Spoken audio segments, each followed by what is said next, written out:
Xin chào các bạn, đây là phần 2 của hành trình đi tìm loài rắn bị mất tích gần 100 năm.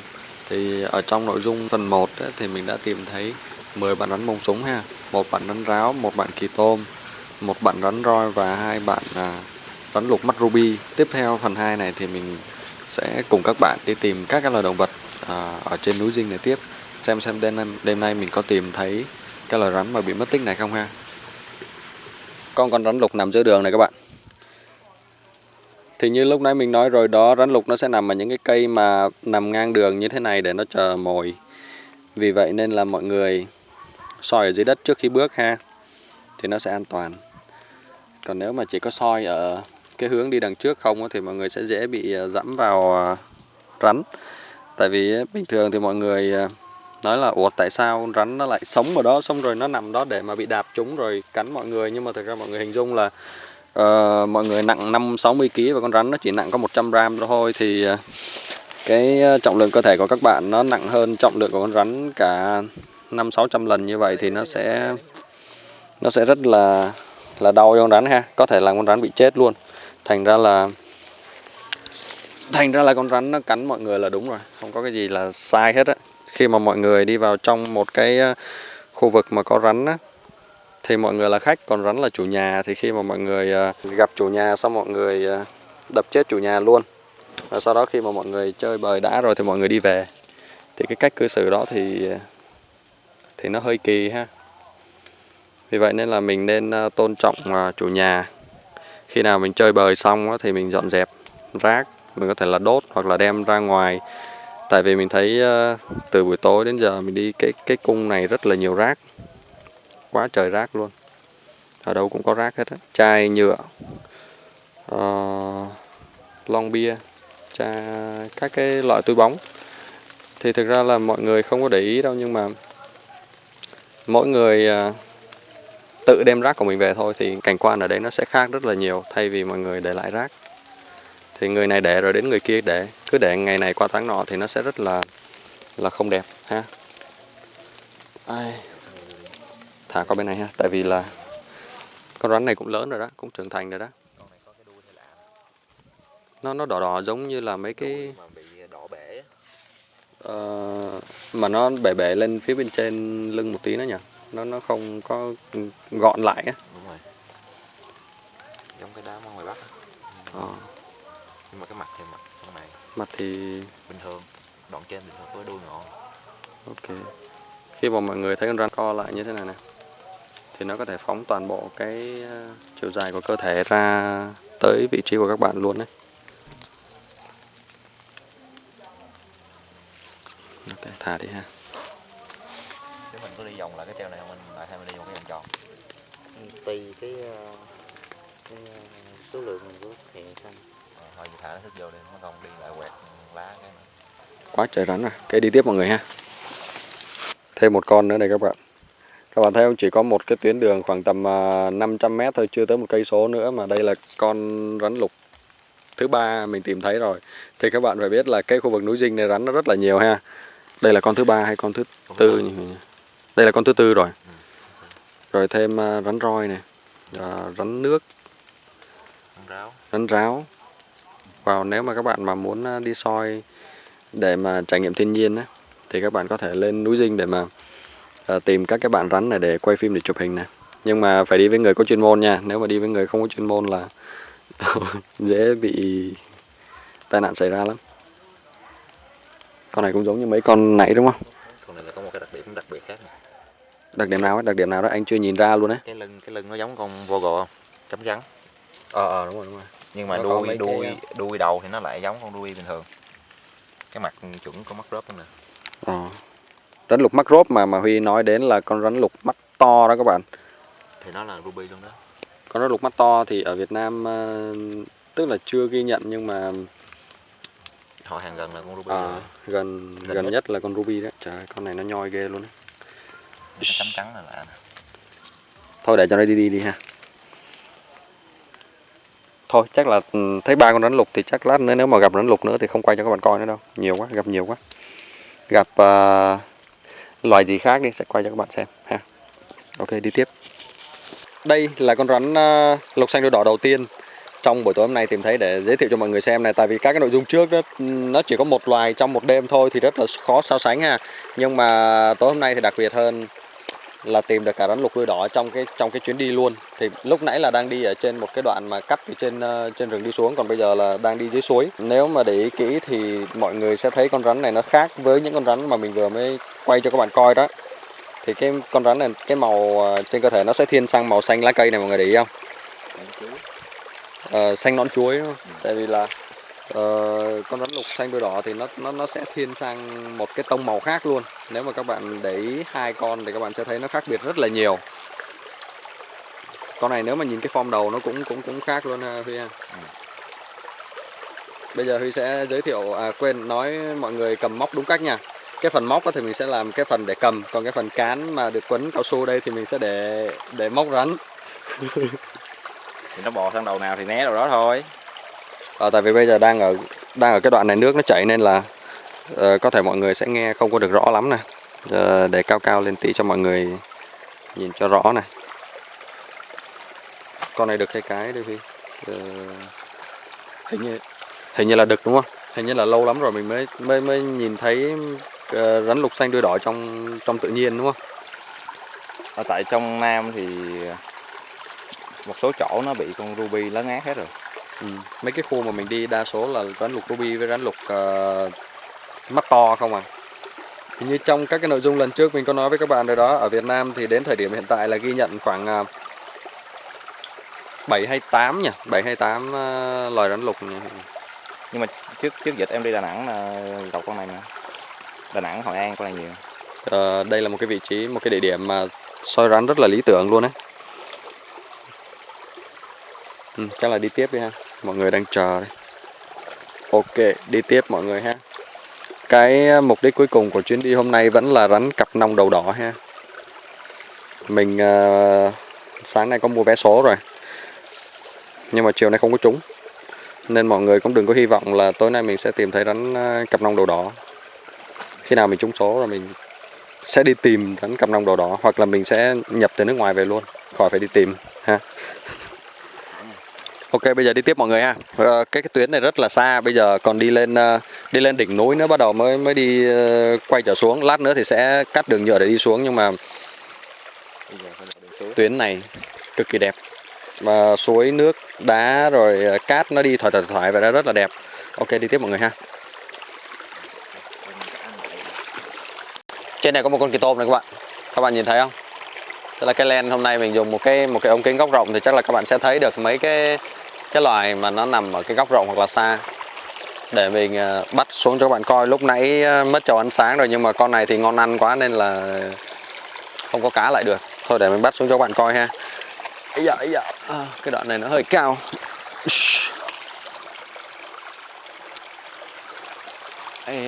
Tại vì cái con này nó cũng chưa trưởng thành nên là nhìn nó sẽ không có đẹp lắm, nhưng mà mình sẽ cố gắng mình quay cho các bạn xem một con kỳ tôm. Tại vì từ bây giờ mà lên đến đỉnh núi mình không biết là có gặp kỳ tôm nữa hay không, nên là cứ gặp bạn nào thì quay bạn đó trước cho các bạn coi ha. Đây là cái tư thế ngủ ở trong tự nhiên của kỳ tôm. Bây giờ mình đang bắt nó xuống và các bạn biết rồi, động vật hoang dã khi mà bị cưỡng chế như thế này thì sẽ rất là không vui. Bạn này chắc là của mùa trước ấy, tại vì mùa năm nay này thì kỳ tôm mới nở nên là sẽ chưa to như thế này đâu. Nếu mà các bạn mà muốn chụp hình hay là các bạn muốn quay phim thì các bạn phải giữ cái phần cổ con kỳ tôm lại ha, không thì nó sẽ quay cái đầu lại nó cắn. Này cho các bạn coi, nhẹ nhàng thôi. Thái độ của động vật hoang dã nó sẽ phụ thuộc vào cái cách tương tác của các bạn. Bạn này chưa có to lắm nên là chưa có lên màu ấy. Này, gai ở trên đầu vẫn chưa có cao lắm nè. Đẹp ha. Động vật hoang dã mà ở trong môi trường tự nhiên ấy, rất là đẹp. Này các bạn coi nè, mặt không bị xước luôn, sẵn sàng cắn bất cứ lúc nào. Răng của mấy bạn này á, nếu mà đạt cái kích thước trưởng thành khoảng 1 mét hoặc 90 cm ấy, thì khi mà cắn thì sẽ bị rách rất là to. Một số trường hợp phải đi khâu luôn ấy. Cái loài này thì bây giờ đã trở thành 2B rồi. Mình nhớ bây giờ hình như là kỳ tôm là 2B rồi nha. Cái mức độ đe dọa thì cũng đã đưa lên cái danh mục mà hạn chế khai thác rồi đó. Tại vì các bạn biết tại sao không? Bây giờ có rất là nhiều trại hình thành để nuôi kỳ tôm, nhưng mà thực ra là người ta không có nuôi ra mà người ta sẽ săn bắt ở ngoài tự nhiên rồi bán giống rồi bán thịt. Thành ra là cái việc mà thành lập trại nuôi kỳ tôm ở Việt Nam đó chỉ là cái hình thức hợp thức hóa thôi, chứ về trên thực tế thì có thể sinh sản ra kỳ tôm con nhưng mà không có đạt hiệu quả kinh tế cao. Nên là ngày xưa trước khi mà các cái cơ quan mà tham mưu cho cái việc mà lập pháp ấy, người ta chưa có sâu sát trong cái việc mà đi sâu về cái hành vi tập tính hoặc là sinh sản sinh trưởng của một cái loài động vật nào đấy, thì người ta cho phép nuôi nhốt. Nhưng mà sau này khi mà cái việc nuôi nhốt đó, người ta đã hiểu được cái bản chất của vấn đề, tức là hợp thức hóa để bán giống và bán thịt rồi đó, thì người ta sẽ khống chế lại bằng cách đưa các cái loài động vật này lên một cái mức độ bảo vệ cao hơn để mà khống chế cái việc mà lập trại nuôi rồi hợp thức hóa để bán ha. Thì thực ra là cái việc mà đưa các cái loại phổ biến này đưa vào các cái cấp độ bảo vệ cao hơn nó có lý do của nó hết, không phải là không có lý do. Các bạn đừng có thắc mắc kiểu như là tại sao một cái con phổ biến như vậy mà lại đưa vào trong cái danh sách mà bảo vệ cao hơn. Đó là lý do ha. Nên là các vấn đề liên quan đến luật và động vật hoang dã đó, từ từ thì nó sẽ bị siết chặt lại. Chỉ có khi nào mà các bạn làm đúng ngay từ xuất phát điểm ấy, thì các bạn mới có thể tồn tại được thôi. Còn nếu mà các bạn lách luật để mà làm thì nó sẽ rất là rủi ro ha. Ok, thả bạn này đi ha. Ây à, tại vì bây giờ nãy mình đem từ trên kia xuống, bây giờ mình sẽ thả phía bên dưới này thôi. Con kỳ tôm nó chạy ra phía bên kia rồi kìa. Mình vừa tìm thấy một con kỳ tôm nữa bên kia, nhưng mà vẫn là cái kích thước mà chưa có lớn lắm nên chưa có thể phân biệt được đực cái. Mình cũng không có giỏi phân biệt đực cái. Có mấy con mà có nhiều chân quá ha. Mấy con không có chân thì ok, còn mấy con này vừa có chân mà lại còn vừa có gai nữa, rất là khó để mình bắt lại cho các bạn coi thôi. Còn đực cái thì từ từ lớn lên rồi biết ha. Nhẹ nhàng thôi, tại vì con kỳ tôm này nó nằm trong cái góc đó, nó rất là khó để luồn vào ấy.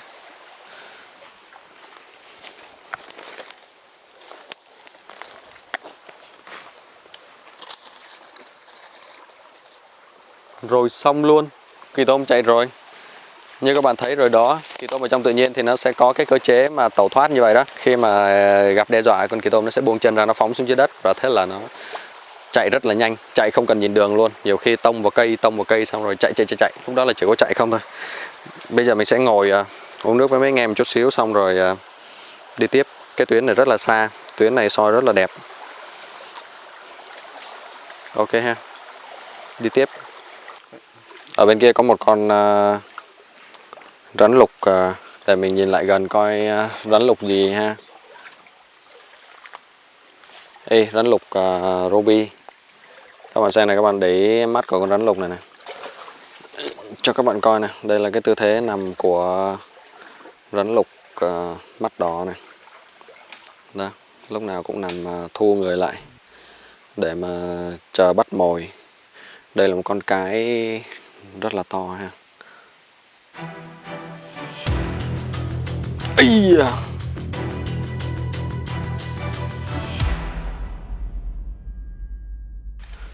Con này rất là dữ luôn. Để mình quay gần cái mặt lại cho các bạn coi này. Các bạn thấy nó táp liên tục không? Ở trong tự nhiên ấy thì nó sẽ có những cái cá thể mà nó rất là đầm tính, và nó sẽ có những cái cá thể nó rất là hung dữ. Nó đang nằm ở trên một cái lá dứa ca gai. Này, các bạn coi này. Nó đang thu người lại, nó táp này, đó. Để mình để góc rộng ra cho các bạn coi con rắn nó táp ha.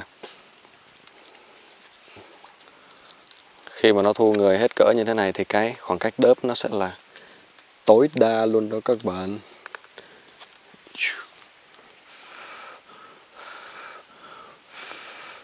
Để mình chọc con rắn chút xíu cho nó táp cho mọi người coi ha. Ây da. Cái máy nó hơi rung, nó hơi nặng. Ây da, con rắn nó đang... Đó, các bạn thấy không? Các bạn coi nè, đó.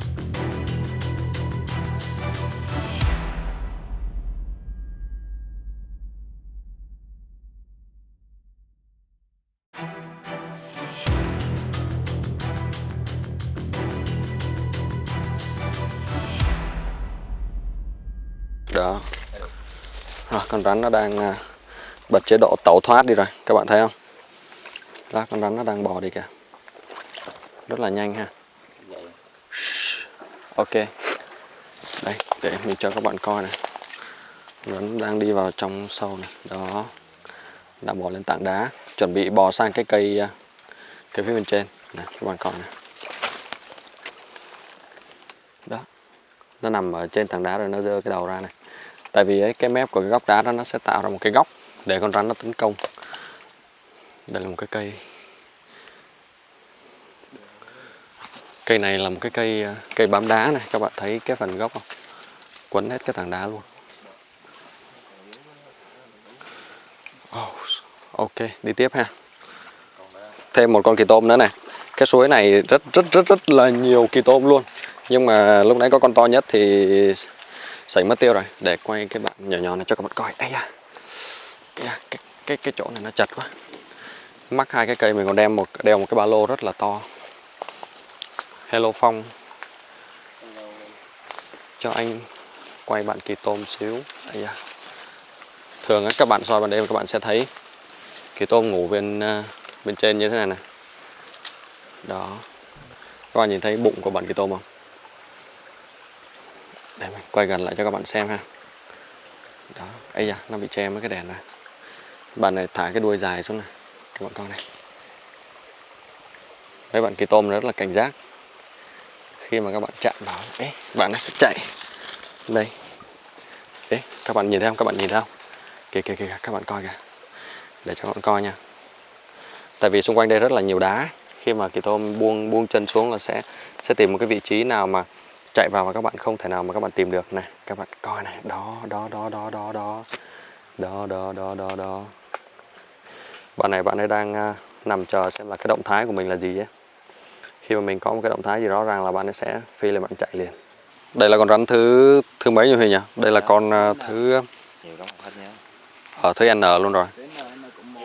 Đây là một con rắn đực này, cũng nằm ở trên đường đi luôn. Mấy anh em đi qua rồi xong rồi con rắn nó rơi từ trên xuống. Nếu mà các bạn nào mà sợ rắn, chắc nếu mà con rắn nó rớt từ trên xuống chắc xỉu mất. Xong rồi nó chạy rất là nhanh vào trong lề này. Wow.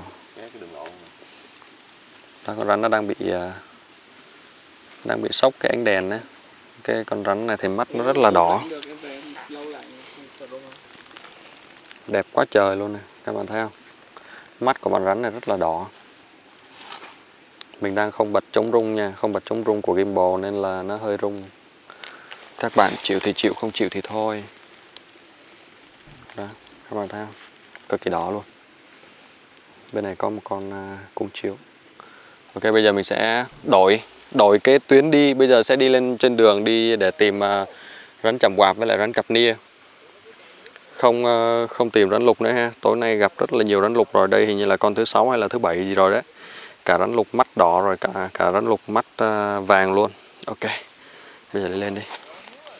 Đây có một con này các bạn. Con này thì rất là nhỏ. Để mình cho các bạn xem cái kích thước của con rắn so với lại Huy ha. Đây. Đó, con rắn chưa bằng ngón tay út nữa, bằng ngón tay trỏ. Nếu mà con rắn mà cắn vào tay Huy thì ngón tay Huy sẽ bằng ngón tay cái. Nếu các bạn thấy không, khi mà chụp hình á, để gần cách khoảng tầm 10 cm thì vẫn an toàn ha. Nhưng mà tại vì Huy với lại mấy bạn ở đây đều có kỹ năng làm việc với rắn độc hết rồi nên sẽ đi quá giới hạn chút xíu. Còn nếu mà các bạn mà chụp hình như vậy thì các bạn phải chuẩn bị xe máy trước để mình đi xuống núi cho nó nhanh nhé. Ok, đi tiếp ha. Con này là con thứ 7, thứ 8 gì rồi á. Kìa, ở tay Huy có con rắn hổ lục gabum kìa các bạn. Sợ quá.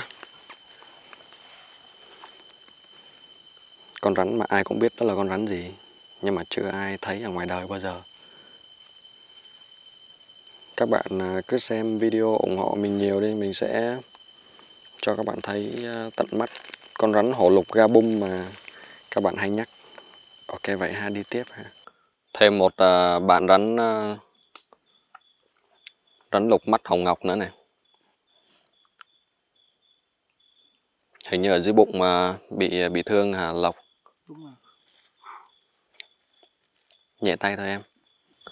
Đó các bạn thấy không, ở bên dưới bụng nó có một cái vết vết bị gì đây ta, để anh để lại gần xem nào. Đây nào, phía dưới gần bụng nó có một cái vết, không biết là bị gì đó, để anh nhìn gần này.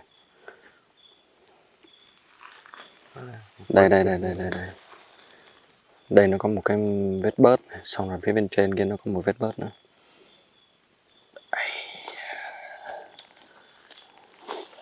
Con rắn này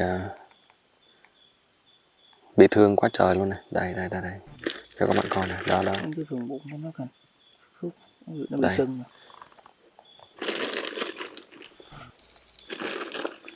Đó các bạn thấy không, nó có một cái vết bị thương ở trên cơ thể đó. Con này là con thứ N rồi. Ok, đi tiếp ha. Bây giờ mình bao nhiêu xa nữa thì mình lên tới đỉnh anh Đại? Cái mình không có lên đỉnh kia.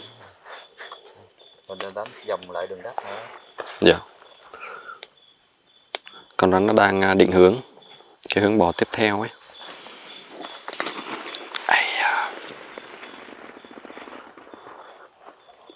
Cái đèn này nó hơi gắt. Ok, đi tiếp mọi người ha. Mình lại tìm thấy một con rắn lục. Lục này siêu cute luôn. Vậy là gì đó? Tini à? Để mình lấy con rắn lục này cho các bạn coi. Đây là rắn lục của mùa này ha. Đây là cuối mùa mưa rồi nên bạn này chắc là mới sinh cuối mùa này. Tại vì bạn này nhỏ nên là rất là khó móc ra. Ok, đây rồi, cho các bạn coi. Cute ha. Bạn này thì mắt cũng chưa đỏ luôn, rồi đuôi cũng chưa đỏ mấy luôn. Trên người có một cái sợi chỉ đỏ dọc cơ thể kìa. Cả đoàn cũng rất là mệt rồi.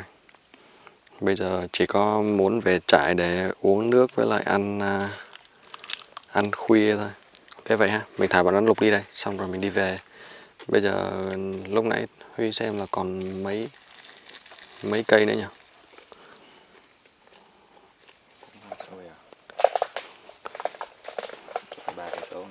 3 cây số nó mới về đến trại. Này. Nhìn nhỏ vậy thôi nha, nhưng mà cắn là cái tay sưng rất là to luôn rồi đó. Đẹp ha, để quay cái mặt qua nhìn cho nó đẹp này. So với con dao của mình, cái con rắn bé tí à.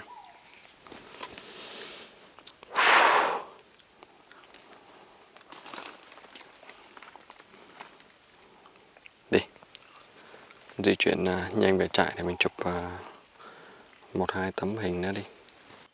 Ở đây có một bạn rắn lục nữa nè các bạn. Bây giờ là 12 giờ 00 phút.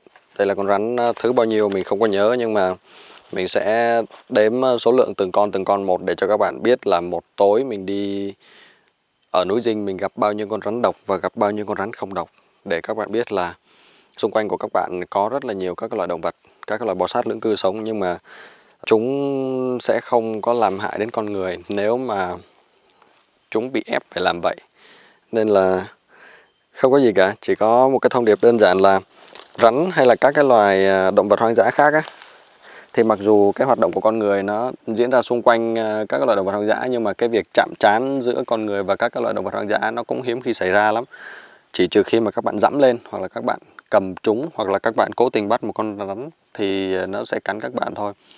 Còn lại thì nếu mà các bạn cắm trại, các bạn đốt lửa, hoặc là các bạn có các hoạt động mà nó phát ra âm thanh, hoặc là phát ra nhiệt, hoặc là nó làm cái khu vực đó nó bị ồn ào, bị ô nhiễm về tiếng ồn, ô nhiễm về nhiệt đó, thì các cái loại thú rừng nó sẽ tránh xa ra.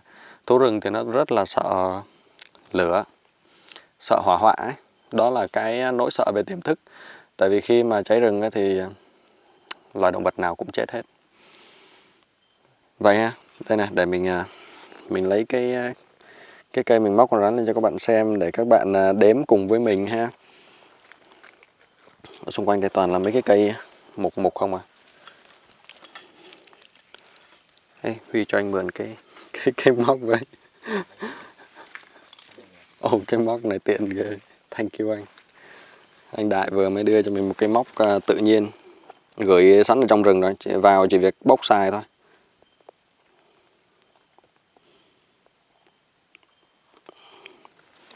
Đây, tại vì là mỗi lần mà mình tìm thấy con rắn á, thì mình soi đèn nên là con rắn nó bị sợ ấy, nên là nó không có nằm ở trong cái tư thế tự nhiên nữa, thì mọi người sẽ không biết được cái vị trí nằm chính xác. Mình cố gắng mình quay cho các bạn xem cái tư thế nằm và cái khoảng cách nằm, rồi cái tư thế trong tự nhiên để mọi người nhìn rõ hơn về cái hành vi đó. Nhưng mà mỗi lần soi đèn xong, mở máy xong thì con rắn nó bắt đầu nó bò xuống dưới đất rồi, nên nó rất là khó để mà quay được những cái đoạn video in situ, tức là cái tư thế trong tự nhiên của một cái loài động vật nào đấy, thì nó gọi là ok, thôi thả nó đi ha, mình bắt đầu lại lan man rồi. Ui, cố gắng không có làm chủ nhà bị đau ha. Mình đang đến nhà bạn chơi, mình là khách, còn rắn là chủ nhà, hạn chế tối thiểu cái việc mà làm phiền. Ok, đi tiếp ha. Bây giờ là 12 giờ mà vẫn đang tiếp tục đi cái tuyến này. Một lát nữa sẽ bắt đầu quay trở về phía trại. Bắt đầu đi từ lúc hơn 7 giờ, mà bây giờ là 12 giờ, 7, 8, 9, 10, 11, 12, 5 tiếng. Rồi nếu mà quay về trại nữa thì chắc nó phải rơi vào khoảng tầm 2-3 giờ sáng. Xong rồi nấu mì ăn, rồi nói chuyện, rồi đi ngủ ha.